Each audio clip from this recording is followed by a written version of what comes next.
Hey everybody, welcome back. I'm the Strategy Professor, and today we're going to be doing a 8.15 support tier list video. If you want to find the timestamps, you can find those in the description if you don't have time to watch the whole thing. And I'll also have this Google Doc in the description as well, so you can read along if you don't have time to watch the whole thing. If you haven't watched the patch notes yet, be sure to watch that. I put a link in the Google Doc for you there. Good in-depth patch notes. And then if you just want to kind of know what I think is the best overall way to gain ELO, if you're new to the channel or if you just haven't watched this video, I would check out my 5 best tips to gain ELO. That's kind of like the greatest hits on the channel of different advice. So it touches on macro a little bit, touches on lane management, touches on micro shot calling. It's got all kinds of stuff in there. It's nice little succinct chapters. It is a longer video, it's about an hour long, but it's got like 5 really nice little chapters in there. So be sure to check that out. As always, my methodology when I do this tier list, I'm looking primarily at a plat minus audience. So this is different from some of the other, challenger tier lists that you might see out there that are going to be looking more at competitive play or more at like challenger solo queue. This is aimed towards, the bottom 99% of people. And I'm talking about non-specialist people for the most part, so you could pick up this champion, learn it at a moderate rate. And, this is where I think that would fall in line compared to other champions, right? But if you're a one-trick, if you're like a one-trick Thresh or a one-trick Bard or something like that, then of course you can still win with them as you go up. This is just how I think it would stack up for most people watching this video, who have just a moderate amount of practice with a champion. Then I also look at the potential power of a champion, and I weight that a little bit more heavily than the popularity or the stats. So there's often a very heavy correlation between something being popular and powerful, and having a good win percentage and being powerful. But that's not always the case. Sometimes things can lie undiscovered for a little bit. Sometimes they're only good for specialists. Sometimes people just may not be building the right items or getting the right runes on things to take them to their maximum efficiency. So like an example on this is I think that Rakan is still going to be the best support. He's still one of the most played support at the pro level. But yet his win percentage is not going to be super high, right? It's only 51% versus something like Nami, which is 53, or even Alistar is going to have a slightly higher win percentage. And that part of that is because the decisions on Rakan can be tricky sometimes. And if you don't play him correctly, then you can get blown up because he is pretty squishy. But anyways, that's sort of how I weight it. And then once we get into the list here, if you're new to the channel, I do provide a little mini Google Doc for each one of these champions that I list. The tier 1 is always the top 5 champions. The tier 2 is always the next 10 champions. Then I have honorable mentions, regardless of how strong it is. So I don't think there's a huge chasm between Sona and Morgana. Sona just happens to be who I have as number 6, but I think you could easily fit Sona into tier 1 if you wanted to in certain compositions, or if you have a lot of experience on Sona, or you don't have a lot of experience on something like a Rakan, then yeah, it's going to shuffle around a little bit. But in this little mini Google Doc, I tell you recommended runes, recommended items. If I have an in-depth guide for the champion, I'll also link the guide. Then I have a little rating system here as well, sort of a 1 through 5 scale, 1 being one of the weaker champions in the position at whatever that task is, and 5 being one of the stronger champions. I have lane pressure, how likely are they to push and harass during the lane. Kill threat, how likely are they to get kills in the lane and beyond. Safety, how likely are they to be able to survive ganks and to position appropriately in team fights. Scaling, how well do they perform as the game goes on. Then reliability is a combination of how difficult are the mechanics and how easy is it for the enemy team to shut that champion down, right? So are there popular counter picks? Does the champion have some problems in the meta right now? So that's something that I consider there as we go through. And then I also have a link to the wiki, which has been kind of squirrely lately, but we'll see if it works for a lot of these champions. But usually if it's working, it has great statistics. You can check out historical patch data for the champion and so on and so forth. So I go through a lot of that as we go through the tier list as well. Remember, if you watch a lot of content on the channel and you really enjoy it, don't forget to like the video and subscribe if you haven't subscribed yet. If you've only watched a couple of videos, whatever, but if you find yourself, coming back over and over again to watch a lot of different content, whether it's streams or coaching sessions, tier lists, whatever it is, it just takes a couple of clicks, and it really does help out. It helps other people find the channel and learn that we have quality content here. So I do think there are a lot of people out there that would really like this kind of genuine content. It's not all caps. It's trying to get at the truth, trying to really help you become a better player. But I'm still a relatively small channel, so a lot of people just won't know I exist. So help them out. Help them find me. Click that like and subscribe. Okay. Let's go ahead and get in here. So just a real quick recap of the patch notes. I think this was pretty meaningful. Freak was saying there weren't going to be a lot of big changes. I think there are quite a few substantial meta changes on this patch. So I'm not going to go through all of them. I have a whole video about it. Like I said, if you want to watch it, but just a quick couple of minutes here just to recap so you understand sort of why this is going to impact some of the picks in the support tier list. Okay, so I'm going to do a whole separate video on Akali after I sort of see her in action a little bit. My initial thoughts, she's not going to be very strong to start with because I think people are going to be really bad on her.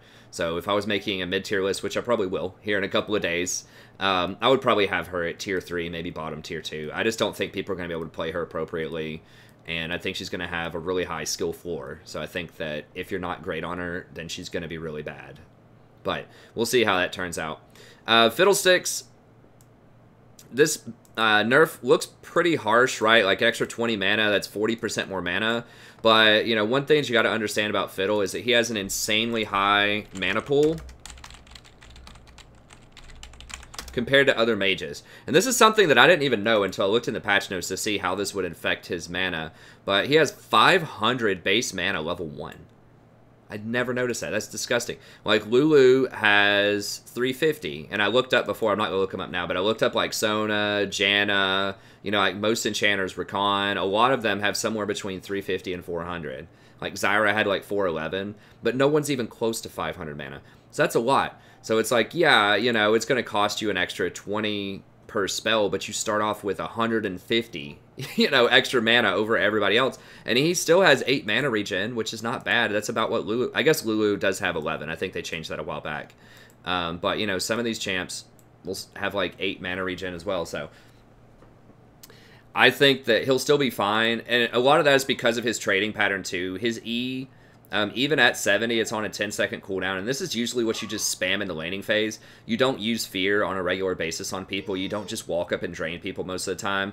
A lot of the time, you just spam E on the minion wave, and you just poke them out. Yeah, it does 5 less damage than it used to on this patch as well, but it's not really the Crow that's doing all the damage. The Crow does some damage, but it's the fact that the Crow procs Scorch, it procs Airy, and it procs Frostfang.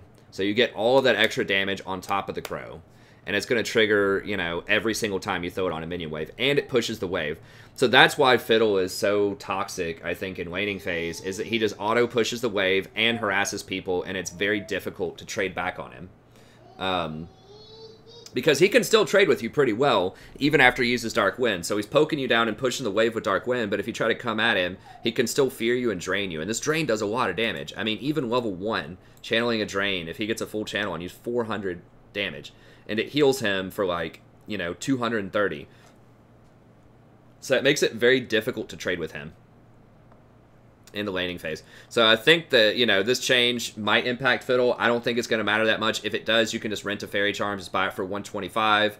You know, when you need to sell it down the line, because he usually doesn't, you know, finish items that have Fairy Charms in it. If you need to sell it down the line, then you can, no problem. You know, you'll only lose 37 gold in the transactions. You sell it for 88, you buy it for 125. Not a big deal.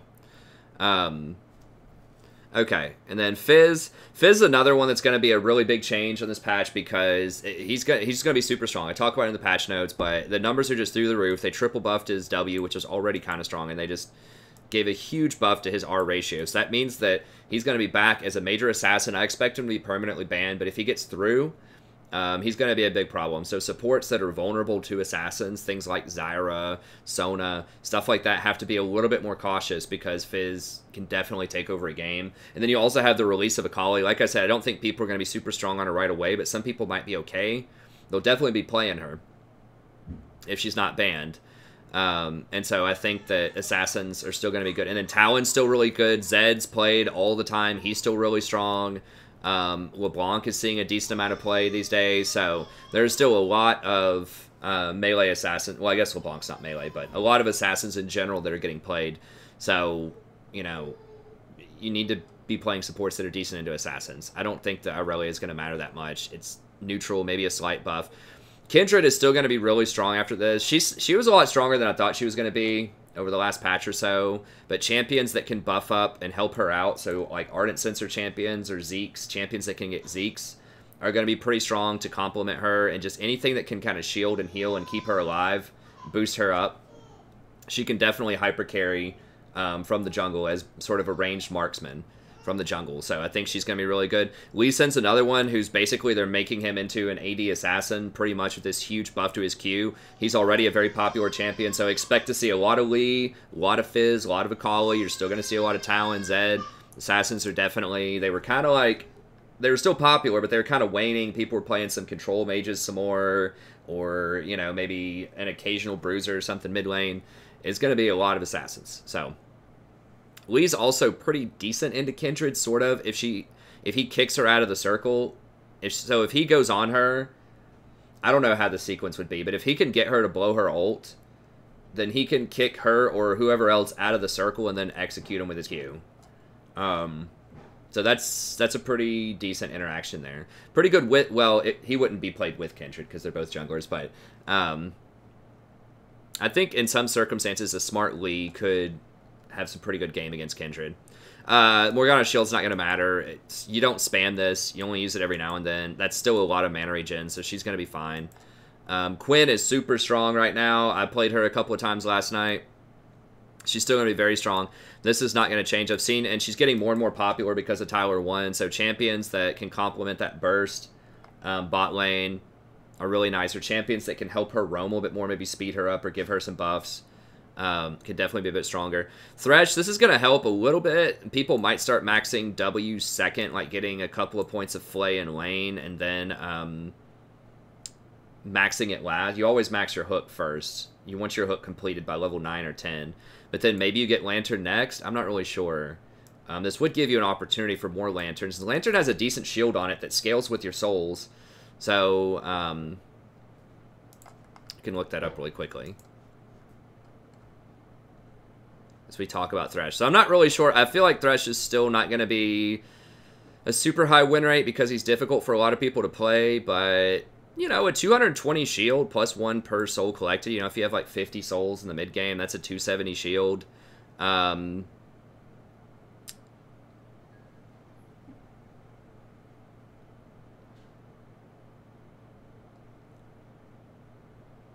Okay, and you get shielded for 4 seconds. And if they grab the Lantern... Okay, so it doesn't shield... I don't think it shields Thresh. I felt like it used to. Anyways, so I don't know. We'll see. I don't think that's going to be a huge meta-shifting impact, but it's helpful. It's going to give him some better trading early on. If that's something he wants to do. Okay, support items. So supports that have a heal... in lane are going to be a bit stronger because you're going to be down a potion. So like Nami and Sona are still going to be even better because they don't need their potions as much, whereas something that can get poked out early on that doesn't really have a heal, you know, like a Karma or a lot of the tanks like a Braum or something like that are going to have it a little bit harder early on. Crit Marksman got buffed this patch. They're going to be a lot stronger, especially ones that rush Stormrazor. Now Infinity Edge is kind of questionable. That's sort of net neutral, maybe slightly weaker than it was. It is cheaper, but overall that's probably a bit weaker. But like the Stormrazor component and usually the Rapid Fire are still really strong. Or if it's a champion that gets Hurricane like Jinx or Twitch, and those users are going to be pretty strong. So I think that some of the hyperscaling, the Jinxes, the Twitches, those type of champions are going to be a little bit stronger here. So that's something to keep an eye on. Funnel might be back for pro play, and this doesn't... Most people are bad with stopwatch and solo queue anyways, but it's going to be even worse. Okay, so how does all this impact the support role? And I always say I'm going to try to go through this as quick as I can. I just want to get a quick recap so you had some context there. If you want the full recap or the full breakdown, be sure to watch the patch notes video, and I break it all down for you. Okay, so I think Rakan's still going to be number 1. He's been number 1 for a while. He did get a little bit dinged last patch because... he had 10 seconds were added to his ult timer, but I have shifted up which you can build a little bit. I need to update this. I forgot I didn't update this yet, but I think a lot of times going something like Guardian, Bone Plating, Chrysalis, Revitalize, Ghost Poro, and Ultimate Hunter.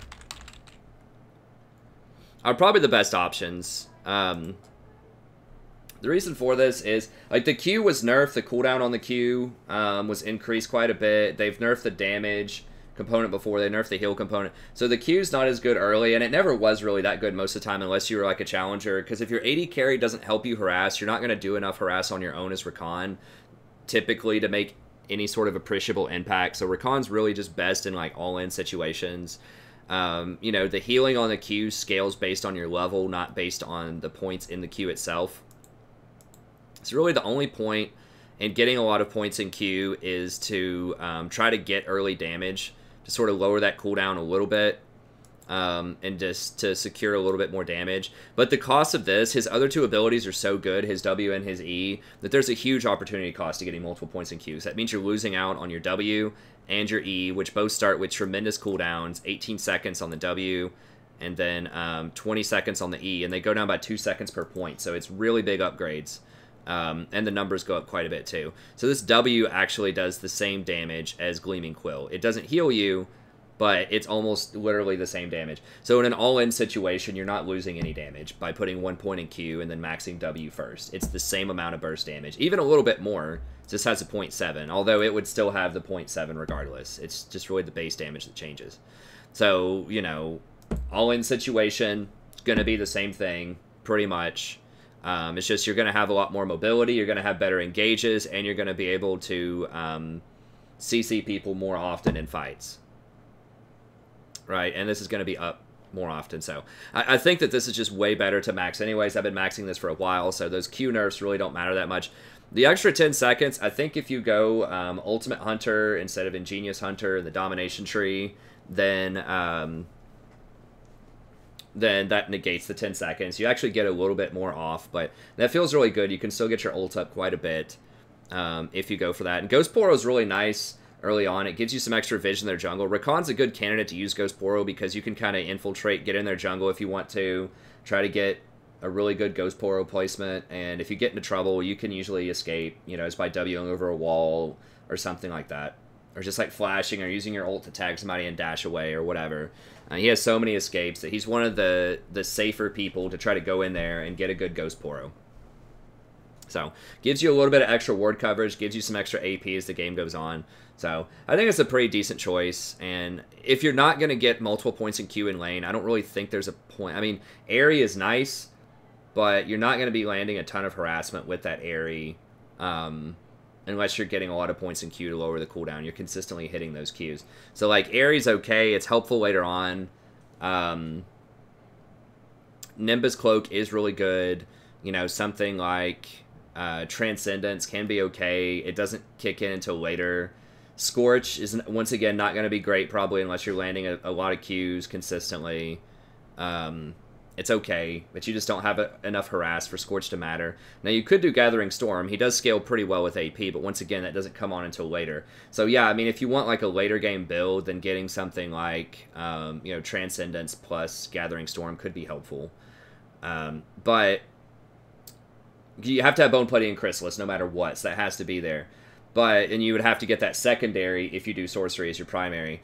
But if you do Resolve as your primary, you get Guardian, which gives a shield to both you and the other person and speeds both of you up whenever you do it. So it's really, and it's a bigger shield than Airy. It's not as repeatable, but Rakan is more of an all-in champion rather than a poke champion early. So I think that makes Guardian pretty good. And then you get Revitalize, which scales very well with Redemption and Locket, which I think is a pretty good combination sort of in the mid to late game with Rakan. A lot of times you get Zeke's first, but then I think Redemption is almost always a good choice second, and then getting Locket to combine with that is really nice. So having the extra bonus on the Redemption and the Locket and on just your base shield that you do with your E is a pretty powerful combination. So I think that's a good option, and then that also gives you the Ghost Poro and the Ultimate Hunter. So, you know, at the end of the day, you're getting Bone Plating and Chrysalis either way, so you're sacrificing, like, Airy. Yeah, you're sacrificing everything in the Sorcery tree in order to be able to get Guardian, Revitalize, Ghost Poro, and Ultimate Hunter. And I think at the end of the day, that's a pretty good trade, just because like you're basically giving up like Airy and Nimbus Cloak, which are both pretty good, for Guardian and Revitalize, which are pretty close, I think, in helpfulness, maybe slightly worse. But you're gaining Ghost Poro and Ultimate Hunter, which I think are way better than Gathering Storm and Transcendence. But I'm kind of in the minority of that. I don't think a lot of people run it. There might be some people running that. But I think that's an option. Just keep in mind, as I always say with Rakan, there are some people running Guardian, but as I always say with Rakan, that, you know, the Airy build is much, much better at Challenger level play, because you can your AD carry is going to help you harass a lot more, and that's going to allow you to consistently hit those Qs and have a meaningful impact with Q plus Frostfang plus, you know, Scorch early on. And it's just much more early game focused and much more aggressive at that level of play. So anyways, I mean, you can still do that build. It's fine if you want to. I just think that this is a more like reliable build for solo queue, especially at Plat Minus, and it's pretty good. In the build, I would just go Coin, Nomad. If you're going the Airy build, you can do Frostfang. Just keep in mind, if you get camped or your AD carry is a turkey and they don't help you out, it could be 15 to 20 minutes before you get your wards, because you're not going to be able to harass enough to get the gold to get the wards. So that's something that I see a lot when I do coaching sessions for Rakan, is people just aren't harassing very much with auto attacks or Qs, and part of that's because they can't, because their AD carry is just AFK farming, and you're just not going to get your wards. Whereas with Coin, you can almost always get your wards by like 10 minutes, and that's a really big deal. So, anyways, that's what I'll do. Nomad, Ionian, and then I think Zeke's is almost always what you want to start, unless you have a mage like a Swain or a Vlad or something bot lane. Zeke's is really nice. Gives you defense, gives you some extra damage and slows on your part when you're sticking to them after you ult. And then also for your ally, who gets the 25% extra on-hit damage. Particularly good with burst champions like Jhin, Quinn, Misfortune, stuff like that. But it's even good on just standard auto-attack champions as well. Really nice power spike. And then Redemption or Ardent Sensor can be good, or Locket. I mean, he's very flexible in his build. So yeah, I still think Rakan's going to be very good even after the changes. He does have a fairly weak laning phase, so if you're against something that's like really oppressive early on, you're against like a Draven Zyra or a Draven Leona, then maybe don't pick Rakan. But if you can just kind of hang on and survive, you can win. Now, he can't all in. It's just his poke and his harassment are pretty terrible, and he doesn't have any like reliable wave clear in the early game. Like, you can use your W to clear the wave, but it's too dangerous to do that, and right, unless they've already backed and you're just trying to push in tower. So yeah, I mean, that's his major weakness. He's kind of like the new age Janna, is how I like to think of him. Is he just does not have very much lane presence early on, but he's just such a beast in the mid to late game. He just scales so well with items and has so much utility that he's just almost unstoppable if you're a good Rakan later on. But you are giving up some of the early game.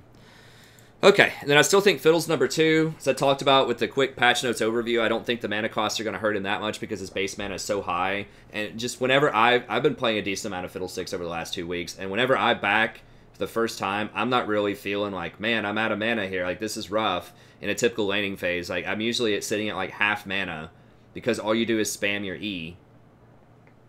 So, and I mean, like, it's on a 10-second cooldown, right? And every 5 seconds, you're getting 8 mana back.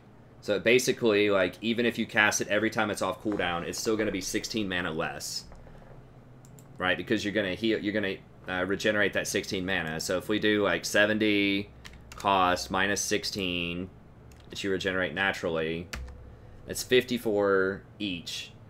So you know, you could cast this 10 times if you wanted to. Just like every single time it's up, you cast it 10 times, and you know that would go through a lot of your mana. But the way that this works also is you don't cast this every single time it's up because you don't want to take CS from your AD carry either. So typically you cast it like right when the wave comes up. You might cast it one other time if it's like a cannon minion or something, but you know, so even casting it 2 times per 30 seconds, that's only 4 times per minute that you're casting this. And, you know, you would heal 16 times 12 Or no, let me see. It's 8 mana per 5, so 8 times 12 is 96. So you get back 96 mana per minute. And then if you're casting it, what did I say, 4 times, that's 240. So every minute you would be losing about 144 mana if you're casting it twice per wave, which is ambitious. If you're casting it twice per wave, 4 times per minute, it would only cost you 144 mana total after mana regen and everything. And then you're going to be gaining levels, which is going to give you more mana per level also. So yeah, I mean, you would have a good solid 4 minutes of just casting this twice every wave before you would run out of mana. And the wave doesn't even crash until, or doesn't even like get to lane until like 2 minutes in. So that's like by 6 minutes. And that's usually when you want to back and get your Frostfang anyways, right? And then the Frostfang's going to give you 50% mana regen. And so I haven't tried it yet. The patch just came out today, so I haven't been able to play on it. But just given this match, I just don't think you're going to run out of mana. Even if you cast it twice per minion wave,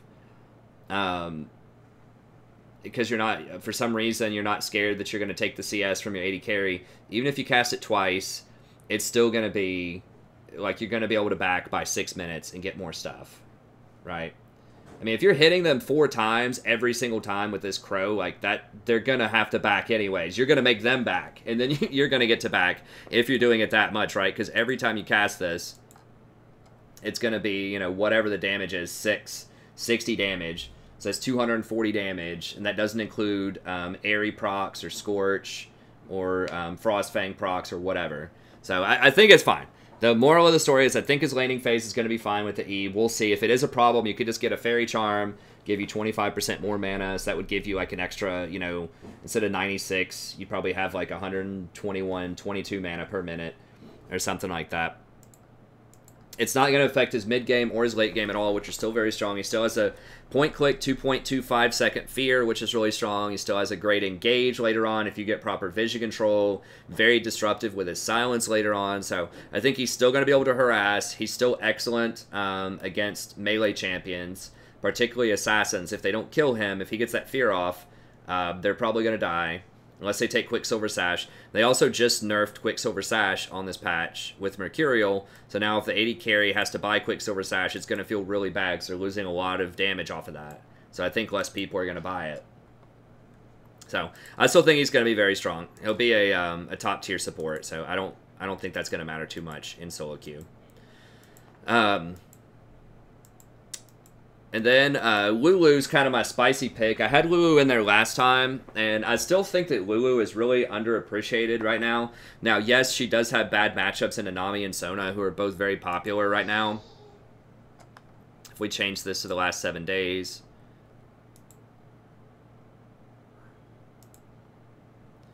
You know, Nami is highest win rate plus most popular champion, and that can be a bad matchup into Lulu. And then Lulu's sitting at, you know, only like 48%. But, I mean, I think that a lot of this is because people just are not playing her correctly. And myself, I may be included with that. So, after the shield nerf, the shield only lasts 2.5 seconds.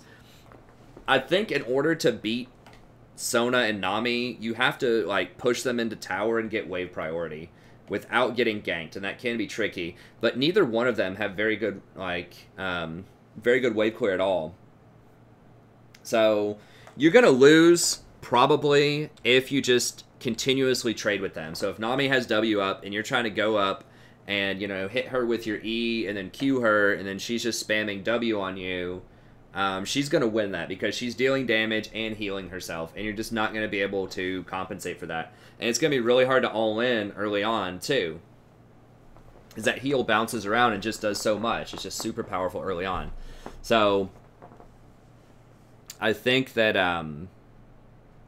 that's a bad scenario. Similar with Sona. Now Sona, you might be able to harass out a little bit better just because it's different abilities. She has to use her Q to harass you and her W to heal, and she might run out of mana early on if she doesn't get a tier. But you can just sidestep them and do like a Fiddlesticks type of thing where when the wave comes up, just start pushing it. Just Q the wave and just start auto-attacking it and just put them under tower as much as you can. And then when they're under the tower, it makes it a lot harder to harass you because there's going to be so many minions there. So that's an interesting option, I think, where you could get like 3 points of Q in the laning phase, and then switch over to W for the mid game, and that would give you a lot more push. That's what Lulu used to do, but then they nerfed like her Q so that it doesn't do 100% to minions. It only does 70% to all targets beyond the first. But that's still like decent push. So I think that that is an option. Man, it's still 170 that can hit everything in the minion wave as it walks down for only 60 mana. So I think that's potentially an option that I just haven't really explored that much. So then you would be playing her kind of like a Karma in lane, where you just keep pushing. I think Karma is a good analogy, because you can speed people up like Karma can with your W. I think Lulu scales a lot better than Karma. So with this build, you wouldn't really have a super big shield. But you don't get a lot of plus healing and shielding anyways off of Lulu. A lot of times, because her her wild growth doesn't benefit at all from that. So I think just like getting 3 points of Q in lane and then going something like in Athene's, I think could be really good on her, especially if you're getting multiple points in Q, because that could do some pretty good damage in a team fight.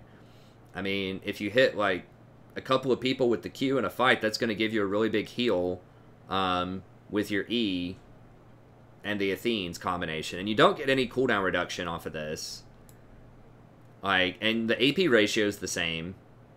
So, like, really you're just getting extra base shield, which is nice. But maybe it is better just to go for the Q. And I do think that Lulu is so versatile, and I talked about this in the last patch notes, and just really, I think people just aren't really exploring a lot of the builds that can be really good on her. So, for example, I think that Zeke's early against a Fed AD assassin like a Zed or something, or a Talon, or a Quinn, or whatever, I think that that's an option that a lot of people just don't do. Because you have a low cooldown ult, right? 110 seconds, very short cooldown ult. And once they get that Zeke's proc on them, where they're doing the 25% extra on-hit damage, you can put picks on them and your Whimsy. And that has them do a lot of extra bonus damage, right? Like, this gives them the extra 45%, you know, up to 45% attack speed and move speed. So, you know, she's almost always been the best champion with on-hit characters. So if you have like a Kog'Maw, is classically, Lulu Kog is a great combination, because Kog'Maw has one of the hardest hitting on-hit abilities in the game. And then she's good with like Kai'Sa and Varus and things like that. So, you know, when Rageblade was a lot better, she was better, but either way, I think that Zeke's is something people don't explore. Then that would give you some extra tankiness, some extra armor if you need it, and just a lot of like pretty decent stuff. So I'm not saying you should go Zeke's every time on Lulu. I'm just saying that if they happen to have an assassin, she has a build path which is viable on her, which is not as great on some other enchanters like Soraka, like Janna, where Zeke's would be terrible on them. So they have much larger cooldowns, and you don't want to proactively use it. Like with Zeke's, you want a short cooldown ult where you can proactively use it and hold people still, so that whoever gets that bonus is doing a lot of the extra damage. So, you know, your ultimate, you can use it proactively because you can't overheal people. So, you know, if someone's going on your AD carry, you can just use it right away just to get that CC to knock somebody up, and that extra health is going to stay on there for 7 seconds. So, and it can hold them still, like it adds a slow. And then Lulu in general can hold people still with her Q, the polymorph if she needs to. So it's a decent combination. Is it the thing you want to rush, like I said, every single game? No, but I think it's something that I just don't ever see people get. And it's like, well, you got that 3-0 Talon or the 3-0 Zed. It's on the table. And then I also think that Athene's, especially after the most recent Athene's buff, is something that not enough people get on her either. Because she can put out some pretty decent damage with her Glitter Lance in a fight, especially if you get 3 points in it. So you can get some okay heals off of that. She doesn't have the most like insane AP ratios in the world, but it's okay. I just think it's an item that could be pretty strong on her. Ardent Sensor's obviously really good, because, you know, that just synergizes so well with her Whimsy and her passive. So I think that if we start to see some hyper carries come back into play, you know, the auto attackers, if we see some more Jinxes, we see some more Twitch starting to come back into the fold, then I think that, or I don't know if Kog'Maw is going to come back, but some of these other hyper carries might. Tristana maybe. You could see more of this. She also is incidentally really good against assassins, so you know, someone might be able to survive the Fizz if you can ult them, and then polymorph the Fizz right when he lands on him. Or, you know, if Talon's coming after somebody and you polymorph him, maybe you can beat him. So similar to Fiddlesticks, not as many people are going to be getting Quicksilver Sash probably because Mercurial Scimitar just got a lot worse. You know, a lot of the crit items got better. She's awesome with Kindred as well. Because, you know, you can put the, you can buff up Kindred where she does a ton of extra attack speed. You could wait until Kindred's ult is about to finish, is another option, and then you could polymorph somebody. Or you can, you know, just ult somebody right when the Kindred ult's going to finish. So I just think she has a lot of synergy with champions that are popular right now, that might gain in popularity, and she counters a lot of other champions out there. And I think that if you put 3 points of Q, you can successfully navigate some of these really hard matchups early, particularly Nami and Lulu. She's pretty good into Rakan, because you can just polymorph the Rakan when he comes in, and that's a nightmare. So, pretty good against Lee Sin. Lee Sin tries to Q and then go on somebody, you can just knock him up with your ult, and then just polymorph him and he's dead. So, pretty good against Akali. Point click, okay, polymorph, great. You know, I think that she has a lot of applications. I think she's really underexplored in solo queue. And if they do have something, if they have a melee champion, she can put down a ton of harass and be a total pest early on, too. It's just hard to do it against Sona and Nami, but she can certainly do that against Janna or, you know, Tahm, Kench, or Braum, or something like that. Okay, Nami, still really strong. You could make an argument for her being number 1 if you wanted to. I think that she is very powerful. She has the highest win rate right now. But okay, so she is strong in the laning phase. She has the best trading early on. That's not an all-in, but just like a trade. She can do it herself. She can 1v2 the lane just by spamming W and auto attacks with Aerie, Scorch, and Frostfang. It does a lot of damage. She has pretty good utility later, like that wave can slow and peel people. It's actually decent into Rakan. That wave is really annoying to try to go through as Rakan. And then, of course, bubbles are great for chaining together with other people. And she's another one kind of like Lulu who can proactively use her ult and successfully get Zeke's if you have to. So if the enemy has that super fed AD carry, you can get Zeke's. You notice that's a very common trend. In fact, that's the trend with all of these champions, is they do have an answer, especially to AD carries. Like Rakan is going to get Zeke's. It's very good on him. Fiddlesticks is going to get Hourglass. Lulu has a Zeke's option. Nami has a Zeke's option. And Morgana is going to get Hourglass. So all of them have a way potentially to deal with something like a Zed or a Talon in the mid lane. But yeah, she's very good at trading early. Later on, like, her scaling is not quite as good as some of the other champions with her itemization because she only has 1 heal. And she can't protect against assassins as much. Like, she does have the heal, she does have the bubble and the ult, which is nice, but, like, really mobile assassins can maneuver around that sometimes. Fizz is still going to get on your AD carry and blow them up. So, she's good. She is good. She does have very good trading early on. I think she is a little bit more susceptible to assassins than some of the other options that we've said here so far, but I think that she can still be quite strong. And then I think that, yeah, just Aerie, Mana Flow, Transcendence. You could substitute this out. I actually might do Absolute Focus here. I've been trying that out a little bit more with, like, Fiddlesticks. I think Babu recommended that on during the stream. So that could work out pretty well. Because you do keep yourself topped off quite a bit with your W when you're harassing. So that's pretty decent. You can do Frostfang if you want to do more harassment. I'll also go ahead and say Frostfang. So you do have nice harassment patterns. And then just something like, you know, Ardent Sense of Redemption, Athenes, or Zeke's. It just depends on what's good. She is a pretty good candidate for Athenes as well, because she does do that damage, and she has the auto attack, so. Nami definitely on the strong side right now in solo queue. Morgana is still really good. Morgana's going to be banned all the time still. That was just a slap on the wrist for her, but she's banned, you know, 44% of the time. Now, Fiddle's getting banned quite a bit, too. Fiddle and Morgana are just anti-fun. I talked about this a lot in the patch notes video. They just have too much CC and just their trading patterns and just, like, how they interact in the laning phase is just... It just sucks to play against. Like, Morgana, it's so hard to engage and do anything because she has the black shield. If she ever hits you with a Q, you know, with a 3-second bind, you know, you're going to be in big trouble. They did just nerf Quicksilver Sash as well, like I just mentioned, or at least the Mercurial. So less people are going to buy it. She can just push the wave, auto-push the wave with a W, which makes it very difficult to trade with her, kind of like Fiddlesticks. You just push them in. It's like, yeah, you don't have good sort of... You have okay all-in, but it's not amazing. But it doesn't matter, because you can just W, push the wave. You know, you can throw some Qs. If you hit it, great, good trade. If you don't hit it, whatever. You can just walk away. If they want to re-engage, you've got Black Shield. At level 6, you've got your ult to help heal. So,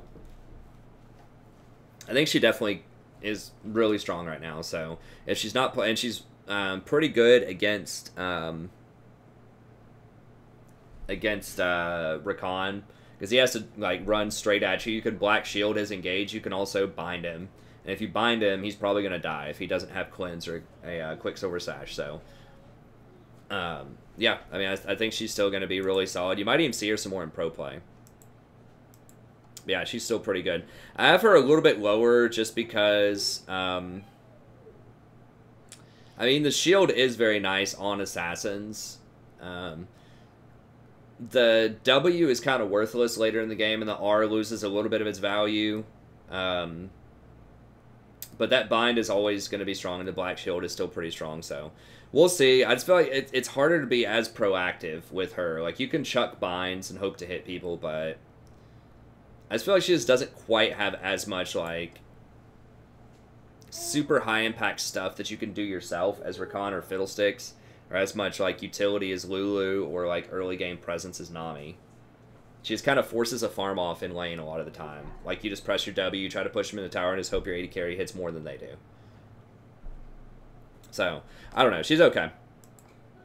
She's still going to be on the strong side. Now, Sona's been climbing up a lot. I did move her up my tier list a little bit here. She's a very good team fighter, I think, is part of why she's coming back. People are starting to figure out that the Ardent Sensor, or not the Ardent Sensor, the Athene's buff is really, really strong on her. And the Janna nerf has really made her the premier team fighter later on. Like, if you just have a bunch of people grouped together and you don't kill her, like, in the first, you know, 5 or 10 seconds, you're probably going to win the fight. So if she gets off just a couple of E's, it's so powerful. I just did an updated Sona guide, so be sure to check that out on the channel, but pretty much her numbers are just through the roof. She has like a 2.5, up to a 2.5 ratio on her Q and a 2.0 ratio on her W, AP ratio. She synergizes super well with Athene's, which is very powerful, especially because a lot of the standard plus healing and shielding items got nerfed. So that makes Athene's even more powerful. Honey, she's going to the bathroom. Can you get her?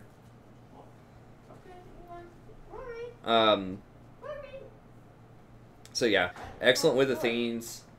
She can still do Redemption. Obviously very good with Ardent Sensor as well. So if they have an assassin, if they can get on her and kill her, you can win. Or they can win the fight, but if they don't, she's gonna win. And she has really good harassment early. Now, she has mana issues early on. Like, it does cost you a lot of mana to cast her spells, especially her W. I talk about how you can sort of work around this, but one really nice thing is that Athene's gives you 100% reach in early, which is great. The Ardent Sensor that you used to rush only gives you 50%, so you get that extra 100% off of that. Then Athene's combines really well with Redemption because you get an extra 150% mana reach in off of Redemption, which you want as Sona. Then that mana reach in also converts over to 30 extra AP, which is an excellent value. That's like over a 600 gold value. And so you're taking two items that are already really good. They work very well with each other. And they give Sona that mana regen that she needs. So she gets that 250% mana regen off of those two items, so she doesn't have to buy tier anymore, which saves her 850 gold. So I think that build path is something that not a lot of people have explored enough. and is potentially really, really good.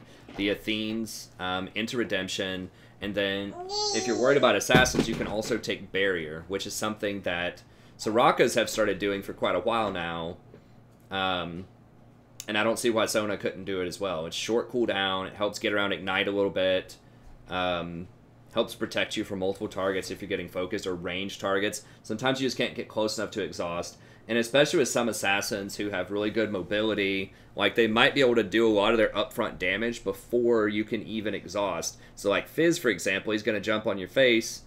You know, you're not going to be able to exhaust him because he's going to come in off of his trident and you can't target him until he's already done the damage to you. Or maybe Xerath's going to try to snipe you from a really long distance, or, you know, that last Jin bullet's going to hit you, or like Misfortune, you know, might be just about to kill you with that very last tick of her ultimate or whatever. Barrier is going to be able to save you in those instances, versus Exhaust is not. Exhaust is really only for like melee assassins where they're running at you and it's predictable. Now, Exhaust does save other teammates, which is important to note. So Barrier only protects you, and Exhaust is going to protect your AD carry if, you know, Olaf's running at him or something. So Exhaust is still okay in the right circumstances. And, you know, if you take Barrier, you also don't take Ignite, and Ignite does put a lot of extra lane pressure on. But, you know, if you're going under the assumption, well, if I don't die, then my team's going to win the fight, maybe Barrier's the best. You know, because, yeah, you're not going to be able to exhaust the Olaf, but maybe you can, you know, hit him with your green power cord and just spam your W a couple of times and help him out that way, and just hit him with a redemption. So, I think it's very helpful. And she does, you know, so she has great synergy with Athenes, Redemption, very good with Ardent Sensor, so all of her itemization's great. She has great harass early, some of the best-in-class scaling. If you just spam your W and your Q over and over again in team fights, she takes Barons really quickly because she gives everyone that Q buff, which does a lot of extra damage to the Baron as you spam it. So I think she's very good. She's just squishy, and she's vulnerable to assassins or to all-in champions like a Leona or like maybe a Zyra if you get caught with her roots. But I think she's very good. She might even deserve a spot in Tier 1. I just have Lulu up there tentatively right now, just because I feel like she's a little bit better against Assassins, and I think Assassins are going to start coming back, especially things like Lee, Akali, Fizz. I just feel like Lulu's going to have a slightly more favorable matchup there. But if you have tanks, especially if you have a team fight comp and you think it's going to go late, Sona could be a better option. Okay, I lowered Zyra just a little bit here, just because she does have a hard time against assassins. Pyke is also becoming more popular, and he's an assassin. Zyra's still good. She still has a lot of damage in the laning phase. She can still, like, hard carry, you know, win every laning phase. She's like, okay, but what can you do in the mid game? It's really hard to start fights a lot of the time, unless you, like, come out of bushes and hit people. Like, it's possible, but it just gets a bit harder, especially against high mobility champions. So she has a problem with poke, and she has a problem with assassins. So yeah, that's, I feel like it's like she can be really good. It's just like with the emergence of like Lee, Fizz, you know, all of those people, Katarina, Kali, even Quinn can like come up, and she's moving so fast she can sidestep your E, and if she does that, then she's gonna blow you up in one shot pretty much. So Zyra has a problem with mobility, and I think that there's a lot of mobile champs running around out there. But if you need an AP damage source and Fiddlesticks is banned, she's probably the next best choice if your team's like running 4 AD or something. Or if you just can look and every team's going to crush their lane and you just want to make sure you do the same and just close out the game, you know, in the early to mid game, then she could be a decent choice. Okay, I brought Janna up here a little bit. It's tough to quantify Janna. Like, some of the most recent nerfs were really hard to her. That decaying shield is definitely on the rough side. She has a terrible laning phase, mostly because this has an 18 seconds cooldown on the shield. The shield has just been nerfed so many times, but the disengage, like, is so strong on her. So if you have a really high-powered AD carry, if you have a Twitch or a Jinx or something like that, and you just need to peel for them and you're going to win, the Jinx is great. She is awesome against Lee Sin because her Tornado can knock him out of his movement, and her R can also knock him out of the movement. The R still does a ton of healing. That hasn't been touched through all these Janna nerfs. You know, it still has a 150% ratio Then at level 11, 450 base heal. All of that gets multiplied by your plus healing and shielding and your revitalize and all that kind of stuff. And it heals your whole team. So it's pretty insane healing that's available there. And then later in the game, you know, it's still a pretty big shield. It still gives out the extra AD. The decay kind of sucks, but it's alright. So, you know, I still think she's very good. If assassins are coming up a little bit, especially Lee Sin, she's very, very good against Lee. And I think she'd be very good against Akali as well. So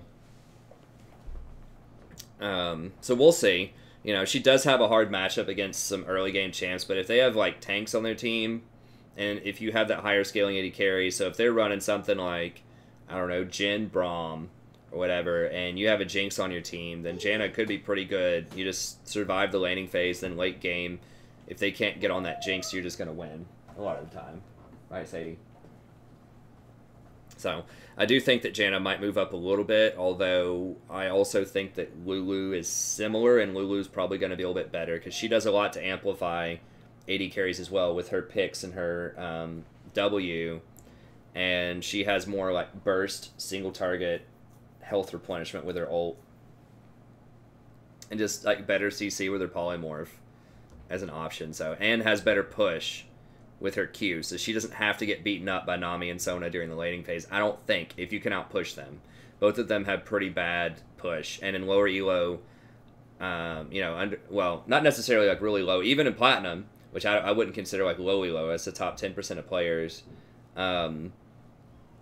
they still aren't going to counter push you enough, I don't think. So you're going to be able to push them in with your Qs.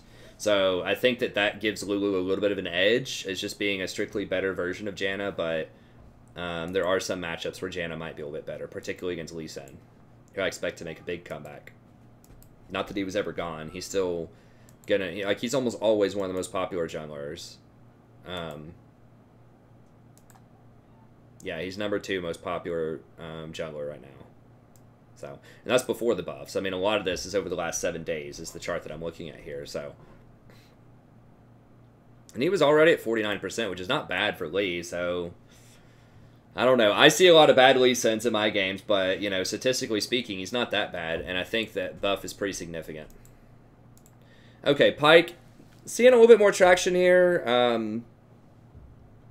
I think that as AD carries become stronger and as other roles like have very hyper damage dealers, that you don't need Pyke. You don't need a champion like Pyke that can do a ton of damage. Pyke is very good. He's surprisingly pretty safe with his E to escape, and then also his speed and his invisibility. So, you know, you can kind of play aggressive in lane and still get away without dying, just as long as your AD carry can get away as well. He is pretty good if you have an all-in or like very heavy burst comp in the bot lane. So if you have like a Draven or a Jhin, Quinn, something like that, then having a hook champion like Pyke can be very strong. I do think that champions like Fiddlesticks, Lulu can dumpster him early on because he doesn't have any wave clear. And so just like Fiddle and Lulu are going to push him in. And then each one of them, if he tries to go forward and like move on him, if he tries to dash forward with his E, you know, they're going to polymorph him or polymorph the AD carry or fear the AD carry or whatever. And then you're just going to be stuck and they're going to beat you up. So I think he kind of has tough matchups there. I think Nami can potentially out-harass him. Rakan later on is just going to have much more consistent engage, and you're just not going to hook Rakan probably because he's just going to be able to dodge it with his W or his E. So, you know, he is good. Like, he's a champion that's like, I think he's a better version of Thresh right now, and I know that John's going to be rolling over on his computer screen right now if he watches this from the channel. But I think right now he's just a better version of Thresh. Like, he does have a hook, he does have a lot of utility and mobility, but he just scales a lot better in Thresh. He does a lot of damage, especially with his ultimate once he gets Duskblade in particular. So, yeah, I think he's still pretty good. He's just like a version of Thresh who just does a lot more damage, and it's just kind of safer overall. Now, Thresh can save allies better with his Lantern, but Pyke requires a lot less coordination most of the time. Like, people have to actually click on the Lantern with Thresh in order to make those really good plays. So, I don't know. We'll see. But I feel like Pyke, he's pretty good. He's he's the best hook champion that I have here. So, I think he's pretty solid.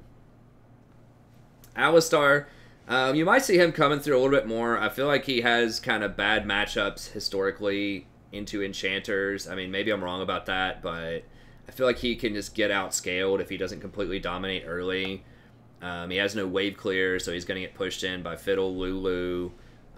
He can, if you have something like a Draven or a Jhin, he can be scary for like a Nami to walk up to try to harass, or a Sona. So he can be pretty good into those champs if you have, you know, an 80 carry that you can count on to be aggressive and help you blow people up early.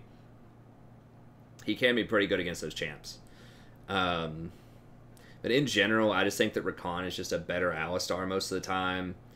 Similar functionality, like his knockup, Rakan's only requires one button. It's not as consistent, and like the radius isn't as wide as his Alistar, but Rakan can get out. That's the key thing about Rakan, is like a diver engager, is usually he can escape. So Rakan can go in, if your team doesn't follow up, no biggie, you know, it sucks, but whatever, you can just E back out and escape. With Alistar, if you go in, you're going to die if your team doesn't follow up immediately. So Alistar is good at going in. He's bad at going out, though. And so that's what gives Rakan, in my mind, the edge over someone like an Alistar or a Leona.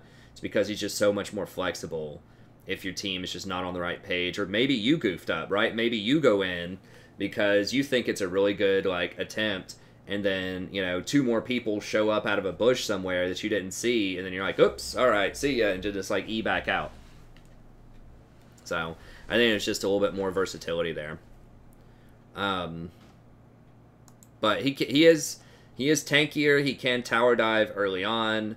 That's usually for much more organized play, you know, like Masters, Challenger level people, that becomes a little bit more relevant. But I would say he probably has more kill threat than like Rakan in the laning phase, because if you get that knock up and then you get the stun on him with the E, it's quite a bit of CC and damage.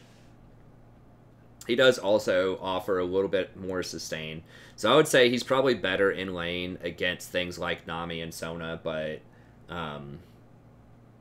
he's potentially going to get outscaled a little bit more in Rakan later on in the game. All right, Soraka is still really strong. You know, I could see a world where people might put her tier 1. My thing is she just doesn't have enough CC. You know, she's got the silence, which is great, but it's not the same thing as a stun. And like her mana costs are better than, I like to kind of compare her to Sona, because they both are kind of early game harassment and then late game like really top tier scaling on their healing and shielding. Soraka is better at single target healing later on. She gets hurt doing that though, whereas Sona is better at team buffs, giving everyone the shield, and she heals herself and the other lowest person with the W. And then Soraka has that huge like AoE heal with her ult, but Sona has the AoE CC with her ult.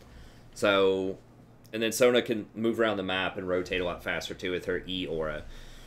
So I personally think that Sona is probably a little bit better, you know, in the mid to late game. Early on, it's kind of a wash. Like, Soraka's mana costs are better, but it's a lot less consistent. Like, you have to hit a lot of your Qs. Whereas with Sona, it's just like auto attack, point click, you know, to hit all your stuff. So Soraka's just, or Sona rather, is just a bit more consistent, I think, in lane. But Soraka can be very strong. Okay. Brand, I put down quite a bit, and a lot of this is because people aren't playing as many melee champions. So when Brand had his heyday, when people were picking him, you know, into, like, even in bot lane, and he was everywhere as support, a lot of that was because so many people were playing melee, like, bruiser type of champions when, you know, patch 8.11 came out, or whenever, like, the 80 carry lull meta, and people were playing things like Irelia bot lane, or Mordekaiser bot lane, and you're just seeing just, like, melee champions everywhere, right? Because when everyone's really tightly packed up together, when they're melee, then your ultimate's going to be a lot more effective. If you're facing a lot more ranged champions, they can spread out, and it makes your ultimate a lot less effective. So now we're seeing a lot more ranged champions bot lane. You're not seeing any, you're not seeing any melee AD carry type of people. Like occasionally, maybe you'll see a Yasuo or something. Yasuo is pretty good. Like Yasuo can win wall that brand ult though, so that's a problem. Yeah, there's just a lot less team comps where he's going to work out, and he still is very vulnerable to assassins. And once again, assassins are going to have, at least some of them are going to have a bit of a revival this patch. So Brand's still okay. I just feel like there are probably better choices. I would just rather play Zyra than Brand most of the time. I think that's still true. Brand was over Zyra for a couple of patches just because there were so many melee champions running around. But now I feel like that's not as much the case. Also, like, Kindred's super popular. Kindred also hoses his ult pretty hard. So, yeah, he's alright. I just think that Zyra's going to be better. Now, I dropped Leona down a little bit here. She can still work if you have a Draven or a, you know, something like that. Draven, Jhin, something really aggressive. Quinn, you want to get some kills bot lane, it can work. But I think that just scaling is coming. I feel like enchanters are going to start coming back, and especially now with like the 80 carries, like getting a little bit more love. Then like those auto attack 80 carries are going to be stronger, like the Twitch, the Jinx. And she doesn't buff them up really. Like she has a lot of CC, Leona, but she can't really get Ardent Sensor. She doesn't have anything in her kit to give a lot of extra damage to people, so it's going to hurt them as far as snowballing. Now, she can engage, and she can be pretty good against those champions, so I guess there's an argument for that. I just feel like she is a bit too risky and doesn't have enough scaling for my taste. It's kind of like Alistar, where it's like, yeah, like, she can, in theory, like, fight someone, you know, like Nami and Sona in lane, and that can be really strong, so that's good. But then at the same time, it's like, I think that Fiddle, in particular, is very good against her. Lulu's pretty good against her. She is pretty good against Rakan. So there are options. I just think in the mid to late game, she's just not going to have as much scaling, and she's not going to be able to protect core targets like your 80 carries from assassins as much. Like, the Fizz jumps on your 80 carry, they're just going to die. Most of the time. So yeah, I don't know. You know, she could be higher if you're very good on her, or you're with a duo that you trust, or like you're duoed with a jungler. I just feel like your fate is out of your hands with Leona a little bit more. Like, every champion does require some teamwork, but like if you get camped and fall behind as Leona, if the jungler camps you, or your 80 carry just dies a couple of times and you're behind, she's just so hard to play from behind. Because she does, like, she's very one-dimensional. It's like you're going in, you're going to fight, you're going to go for kills. Versus I feel like some other champions have a little bit more versatility. But she can still be strong. Karma, decent. I just feel like Lulu's just better than Karma in pretty much every way. Like, Karma does have some push early on, you know, by spamming Q. Lulu can also spam Q to push. Karma's shield is just kind of dinky. Lulu's is about the same shield. Lulu has much higher scaling because of her picks in her kit. Lulu has a 2.25 second, basically a stun. She has a point click, like massive infusion of health. So I just think that Lulu is just going to be a lot better in most situations like that. Even if you want to speed somebody up to like get them in there, so like you want to speed up, you know, Darius to help get on top of them or whatever, like Lulu can do that too. So I don't know. I just rather have Lulu most of the time. Then Tahm Kench is still pretty good. Like he's S tier, like tier 1 in pro play. It's just hard to coordinate him in solo queue. People just won't use your ultimate. Like you can call the jungler down. Sometimes they come down, but he's great if you're duoed with a jungler because you can just warp that jungler in there over and over again. Especially like gold and lower, no one will respect that. You know. And so you can just warp in there and just kill him. And saving people is nice, but I just don't think you can make enough proactive plays on him in the current meta. Now, if you're against a team that's running like, you know, Ashe, Leona, Sejuani, you know, super hard CC, and Morgana's banned or something like that, then I think Tahm Kench could be a decent choice in some circumstances. I just think the fact that you don't really, it's harder to leverage his ult in solo queue, and that people, whenever you save them with your eat, I'd say like half the time they just spit themselves right back out. Like, and then maybe they die, maybe they don't, but they just don't understand what that ability does. Or even if they do, like they'll just think, well, why did you eat me? I totally had that, So I feel like he's okay. He's one of my favorite champions in the game. I love Tahm Kench. I played him a ton, especially back in Season 6 when I got Diamond, but it's a little tough, especially because he's been nerfed several times this season. He's going to get nerfed again because of pro play, I think, next patch. But yeah, he's problematic in solo queue, but he can be situationally like a pretty good counter pick if you're like 4th or 5th pick, and they have a lot of CC. Okay, honorable mentions, and we'll go ahead and call it a day here. Braum can still be good. When I had him up higher, it was because Lucian was really strong in the meta. Lucian's been nerfed a couple of times, and the other champions have been buffed, especially like Stormrazor's been buffed, and that's just so good on some of these ranged champions that he just has a hard time competing with them in lane now. Lucian's not terrible. He's just not like as dominant, like must pick, must ban as he was before, and part of that's because of the nerfs, but the other part of it is because people like the buffs to collateral items, like other items that people use, like Stormrazor, that type of stuff. So he's alright, but I feel like he's just not as strong as he could be, especially in solo queue. He's kind of like Kench. He's good in like highly organized team fights, but I feel like he would just get busted up a lot of time by something like a Janna, a Soraka, or a Sona. It's just going to outscale really hard in fights. So he's alright. Thresh did just get a couple of buffs, which is nice. He's still super high skill cap, relatively low on the damage side, especially as the game goes on. I feel like Pyke is just a better version of what Thresh is trying to do most of the time, although Thresh is a lot more...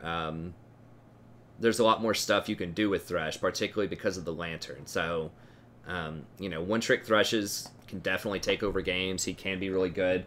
I just feel like you're seeing that a lot less and less these days. You're not even seeing him that much in pro play. So, I think a big part of it is just itemization and runes aren't really that great on him, because he can't really leverage a lot of the best runes that well. But he's okay. Nautilus, we're seeing a little bit more. Like he's an okay hook champion. He has a point-click ult, basically, that can AoE CC a lot of people in a fight. It's just his E is a little bit expensive. His wave clear is a bit suspect. He can't hook through walls, which is a big thing, so it's harder to catch people out, especially in those river bushes. The river bushes near middle. Like, Pyke can hook people, like, over that wall, or, Thresh can hook people. Blitzcrank can hook people through that wall. So, he's okay. He's okay. I just think that his damage is a little bit low. His mana costs are a bit high on his E. And just the fact that your hook doesn't go through terrain kind of limits some of your pick potential. Blitzcrank, pretty good. Very one-dimensional. I'd rather just have Pyke if I want the hook champion. Yeah, you hit the hook a lot, you're going to kill him. You don't hit the hook, you're basically worthless. You have no other utility, pretty much. So, if you hit all those hooks, you definitely play him and you definitely win, but a bit too one-dimensional for me. Taric is kind of making a comeback, sort of, as people are playing a bit more Taric. I just feel like the last nerf to his E really hurts his, like, all-in potential, and then, like, his ultimate has a massive cooldown now, so it's not going to be up as often, and Taric already required, like, some decent coordination with your team, so people didn't screw up the ultimate. They didn't, like, run away while you were ulting or something like that. So, yeah, he's okay. I mean, you can make him work. I just feel like, as far as team fight, and they nerfed Tyr, which is integral to Taric a while ago, and he just doesn't have a good keystone right now. I just think like there are better choices. If you want to have a team fighter, just pick Sona most of the time. Veigar can be okay, has an interesting cage. He can one-shot people. Still going to be pretty squishy, pretty vulnerable. The fact that Mikhail's got nerfed a couple of patches ago, and that Quicksilver Sash effectively got nerfed on this patch, does bode well for Veigar, but yeah, I just wouldn't do that most of the time in solo queue. It's kind of fun to play in normals, but in solo queue, he's just very, very vulnerable. I think, like, if your cage is not up, then people are just gonna destroy you. Is what I feel like a lot of the time. Bard, pretty good if you play him correctly. It's very, very easy to mess up his ults. He's really short range, 500 auto attack range in lane, which is very risky against a lot of the other ranged champions out there. You know, you have to leave lane to go get those chimes, which leaves your AD carry vulnerable, so they're probably going to get engaged on and killed while you're trying to get charms. So it's just really hard to pull off in solo queue a lot of the time, but he can be good if you're alright. Vel'Koz, decent, long range, high damage. They did nerf it, or they did buff his AP ratio a couple of patches ago. Situationally, could be a decent counter pick to something like a Brand or a Zyra. If your team's lacking magic damage, you know, you could pull him in as 3rd or 4th string if, like, Fiddle's banned and they pick, like, Zyra and you don't want to pick Brand into that. Like, you could do Vel'Koz or something like that. Just make sure they don't have assassins and that you have a teamfight comp, because you have to sit still and channel your ult, which can be good, but, you know, it makes you a huge target as well. Zilean can be okay. It's just a worse version of Lulu, I think. You can speed people around. You can save people with your ultimate. CC is a bit more conditional. You have to land double bombs. Doesn't really buff up the... you know, damage on your AD carry, so he's okay. I mean, it's not like he's bad. I just feel like he's just outshined a little bit by other champions, but if you really like playing Zilean, if you love it, you can still play and win with him. I mean, it's no big deal. Shin, getting some attention in pro play. I don't think he's that great in solo queue right now. He's okay, but they nerfed some of his better items like Banner of Command. I feel like he's really risky. Like, his damage is somewhat limited, especially early on. He's pretty item dependent. He can't get a lot of the best items. It requires some coordination on your team. You know, if you ult onto somebody and they're like run away or flash away or whatever, which happens all the time in solo queue, you know, it can be definitely, it feels bad. So, he's alright. And then Gragas is somebody that was kind of seeing some rounds. People were trying out, like, you know, Gragas in the bot lane. I put it on here last time, and I just went ahead and left it on here because it's interesting. I haven't seen that much more of it, but... I feel like he just doesn't quite, like I talked about last time, he just doesn't quite have the itemization and the runes to make it work. I think his barrel, I mean, it's alright. Let's see, like, who's... Yeah, I mean, the body slam... Now, body slam is good into Lee Sin, so you can body slam people out of that Q connection, so that's a pretty nice peel. It can be pretty good against, like, an Akali dash as well, so... That part of his kit does have some utility to it, and I really like that aspect of his kit. It's just, I feel like Drunken Rage is kind of worthless. As a support, it's okay. Barrel Roll is alright. I think it just doesn't... It either costs too much mana or doesn't do enough damage to serve as, like, really good push early on. I mean, I could be wrong about that. But I'm pretty sure a while ago, like, his Q used to do a lot more damage. Used to have, like, a 0.9 on it or something. Now I think it only has, like, a 0.6. Sometimes the alphabet's hard. Okay, here we go. So you do have some healing in lane. Yeah, 60 mana for 80 damage is not really that enticing. I mean, if you let it full charge and get to 120, I guess that's alright. It's on a pretty long cooldown. It does get reduced by 3 if you hit somebody. His ult is really cool. It does blow people back or knock people towards your ally. Now, it's really easy to mess up if you do that incorrectly or if they flash or dash. Yeah, I just feel like he just doesn't quite do enough. But, like, he could work. If you like playing him, I mean, you could play him. You can win games. Swag Lord. But, yeah, that's going to be it. So, thank you very much. Hope you enjoyed it. You know, the tier 1 didn't get that much of a shakeup. I moved Lulu up slightly in priority. I think she's the sleeper that a lot of people just really haven't woken up to yet. And I think just if you change your itemization runes, like your skill order a little bit, I feel like she could be very, very strong right now. You just have to play the matchup in a different way, where you're not trying to trade with the Nami and the Sona. You're just pushing into them and just avoiding trading during the laning phase. I mean, it is hard, especially with Sona later on, to overcome her in a big team fight, you know, if she just gets to sit there and spam her W. So, I don't know. We'll see. I think that Rakan is sleeper, like, really strong into a lot of comps, though. But, yeah, that's going to be it. Thank you very much. Hope you enjoyed it. Be sure to stay tuned. I'm not sure if I'll have one tomorrow. I'm traveling down to Tennessee and back, so I'm going to be driving for 10 hours tomorrow for an interview for my wife, and then I'm talking with a college dean about some opportunities down there. So I don't know if I'll have the ADC video done by tomorrow. Probably not. But I will over the next couple of days. Friday, I'll see if I can have that out for you. And then I'm also going to do... I'm going to try to see if I can do mid, jungle, and top as well. To see if I can get all of those tier lists, sometime over the next few days. So be sure to stay tuned for that. Come check out the stream if you want. It's around 9:30 p.m. Eastern Standard Time every night. Might be a little late tomorrow because of all the driving. We'll see when I get back in, but I will be streaming at some point. And yeah, that's going to be it. Check out the rest of the content on the channel. Don't forget, if you enjoyed this, leave a like, subscribe. Helps other people find the content, lets you know whenever I post new stuff. And I'll see you next time. Have a good day.